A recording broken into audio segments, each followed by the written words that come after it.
مساء الخير، عاملين ايه؟ هنعمل النهاردة بقى ايه فينو عشان نوفر شوية يا جماعة. كل يوم 20 جنيه سندوتشات لطفلة واحدة. فاحنا بقى على ايه يا جماعة؟ احنا نجيب كيلو ايه ب20 جنيه ونعمل منها فينو يكفينا الاسبوع كله. تمام. بصوا بقى هنا من جوه عامل ازاي، بصوا سفنج ازاي وحلو قوي، قوامه حلو. بصوا بقى، طبعا السكينة هي اللي تلمع عشان كده بتقطع بصعوبة شوية، شايفين؟ يلا بقى بدنا نبتدي مقاديرنا الظريفة اللطيفة اللي مفيش اسهل منها. بصوا هنا مبدئيا معانا العجان، وهنحط فيه 1.5 كوباية من المية الدافية، وهنحط فيه نص كوباية من السكر، وهنحط ظرف فانيليا. مش حابة تحطي فانيليا مفيش مشكلة، بس لو عايزة يعني يطلع زي بتاع الافران بالظبط. وهنحط كيس خميرة فورية. لو ما عندكيش عجان ممكن تعملي نفس الطريقة بايديكي، مفيش اي مشكلة. بعد بقى ما قلبنا السكر والخميرة والفانيليا والمية مع بعض كده، هننزل بقى بايه، بكيلو من الدقيق. طبعا يعني يعتبر الخليط كله مية ودقيق وخميرة، ولا لبن ولا زبدة ولا الكلام ده. احنا بس معانا 3 4 معالق كده من الزيت. تمام. هنحطهم بقى ايه برضو في الاخر. وكمان معانا نص كوباية من المية تاني، هننزل بيهم بالتدريج. ما تنزليش بالكوبايتين مرة واحدة، هتنزلي بكوباية ونص الاول، كوباية الشوب اللي هي بتاعة العصير، وبعد كده هتخلي جنبك نص كوباية. هننزل بيهم بالتدريج لان في دقيق ممكن ياخد الكوبايتين، وفي دقيق ممكن ياخد كوباية ونص بس. تمام. انا هنا الدقيق ده هياخد معايا الكوبايتين. بعد ما نخلط بقى ايه دقيق بالخميرة بالسكر بالفانيليا. طبعا حطيت ذرة ملح بسيطة جدا. بصوا بقى هنا العجينة اخدت النص كوباية المية. بعد بقى ما العجينة لمت نفسها كده خالص، هبتدي بقى انزل ايه بحوالي 4 معالق من الزيت، اي نوع زيت عندك. اهو بصوا كده بالشكل ده. عجينة اقتصادية مفيهاش اي حاجة صعبة. كمان خلي العجينة بتاعتك متماسكة، ما تخليهاش ناعمة قوي، وما تخليهاش يعني سايلة كده، ما تخليهاش طرية زيادة عن اللزوم. بصوا هنا هي جالسة معايا ازاي، يعني تحسيها كده ربة عرق من قبل ما تخمر. بصوا شايفين؟ هبتدي بقى ايه اعملها في بعضها كده، يعني اكورها في بعضها، وهدهن العجان زيت وايه، واخبط وشها كده بالزيت الاول، وبعدين هقلبها واسيبها ايه قد 10 دقايق كده ترتاح. بس مش هسيبها تخمر يا جماعة، 10 دقايق بعد العجن ترتاح بس. بعد كده هقطعها بقى ايه قطع زي ما انتم شايفين كده بالشكل ده. مقطعة قطع عشوائية، مش عاملينها كور ولا اي حاجة، قطع عشوائية. قطعت العجينة كده كور قد بعضها او قطع قد بعضها. تمام. بصوا بقى هنا عجينة عشوائية ازاي، انا هنا بوريكم يعني لو عملتيها كورة زي الطريقة العشوائية برضو زي ما انا مقطعها كده، هي. فانتي ليه تتعبي نفسك وتقعدي تعملي في كور وبعدين تفردي؟ لا، قطعيها وافرديها كده بالفرادة او النشابة، وايه واعملي كده ايه الرول بتاعك. بصوا اهو، قطعيها عشوائي زي ما انا عامله كده، سهله جدا. امسكي العجينه كده قطعيها حتت حتت حتت زي ما انا عامله بالشكل ده. بعد كده همسك العجينه بقى ايه اروح فردها كده فرده صغيره، واروح ايه برماها زي ما انتم شايفين.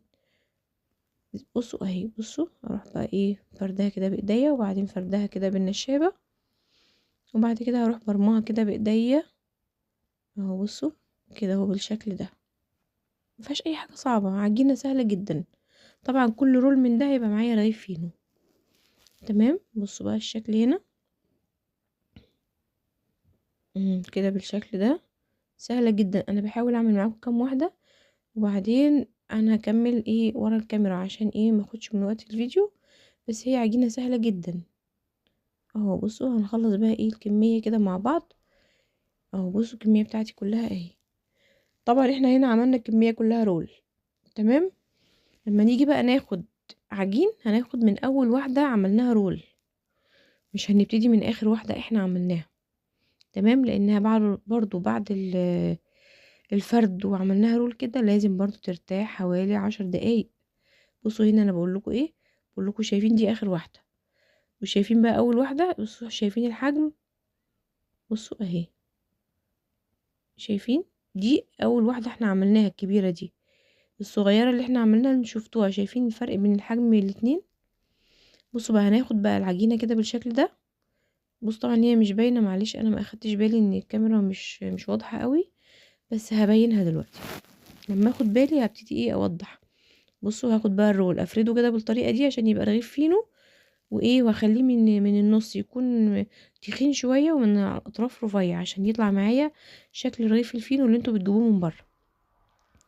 اهو بصوا عملته هنا كام واحد. طبعا كان عندي شوية سمسم كده في التلاجة، عملوا معايا حوالي 5 ترغيفة بالسمسم، والباقي طبعا كان كله سادة، ان انا ما كنتش عاملة حسابي ان انا هعمل فينو بالسمسم، بس دول لقيتهم في التلاجة كده كانوا باقيين من الفتقة، فقلت ايه اوريكم يعني ايه بالسمسم واللي من غير سمسم.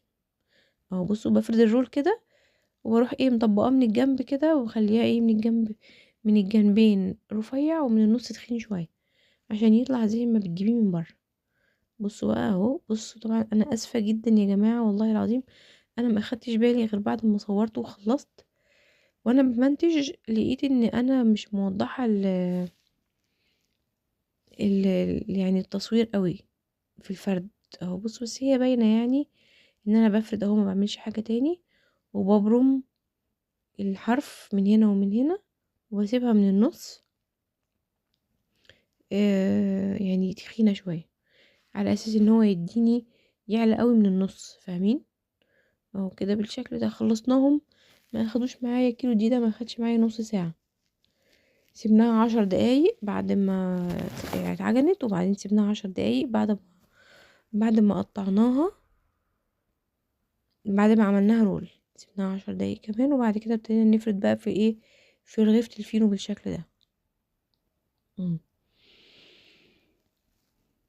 اهو شايفين كده. بصوا بقى من الحروف رفيعة ازاي، بصوا سهلة جدا، سهلة ما فيش اي حاجة فيها صعبة. انا ان شاء الله يعني ايه، اهو بصوا عاملينها من النص تخينة اهي، ومن الحروف رفيعة. كان عندي حبة سمسم كده رشيت على الوش. هنا بقى ايه، بعد ما استوت طبعا عقبال ما انتي خلصتي العجين كله، سيبتيه بقى لما يخمر بقى ساعة ساعة ونص، لان الجو دلوقتي بارد شوية، فسيبتها قعد معايا بره ساعة ونص، وبعد كده اداني الحجم ده. دخلت بقى العجين ايه الفرن، قعد معايا حوالي ربع ساعة في الفرن على درجة حرارة عالية. وطبعا بعد ما استوى واخد الارتفاع ده، ابتديت اولع له الشواية. طبعا حطيت بقى طفيت تحت، طفيت الفرن تحت، وطلعت وولعت الشواية فوق، وسبت السيجان زي ما هي تحت كده. بصوا هنا احنا خدنا رغيف من هنا اهو، حتى هو متحدد مكانه اهو، انا بشاور لكم اهو. طبعا هنا كان الفينو ابو سمسم. تمام. بصوا بقى تشوفوا شكله من جوه. ما تنسوش يا جماعه، ولعنا درجه الحراره الفرن على درجه حراره عاليه جدا، ودخلنا اخد معايا ربع ساعه تحت، يعني على السلك. وبعد كده طفينا تحت ونزلنا السيجان تحت، وولعنا الشوايه على الواطي خالص لغايه ما اداني اللون موحد زي ما انتوا شفتوا كده. بصوا بقى من جوه عامل ازاي سفنج، وحلو جدا وطعم جدا، ومش مكلف خالص. ميه ودقيق يا جماعه، ميه ودقيق. انا كنت كل يوم بشتري، كل يوم ب10 جنيه فينو، و10 جنيه جبنة او لانشون او اي حاجة، كل يوم 20 جنيه كده على الصبح كل يوم. تمام. فانتي هتعملي بال20 جنيه دي كيلو دقيق، وعندك الخميرة والمية، مش هتاخدي اي مجهود خالص، هو بس هتستخدمي الغاز في بيتك. تمام. الكيلو دقيق ده هيكفيكي الاسبوع. تمام. يا رب يكون الفيديو النهارده عجبكم، ما تنسونيش في اللايك والشير والسبسكرايب، والسلام عليكم ورحمة الله وبركاته.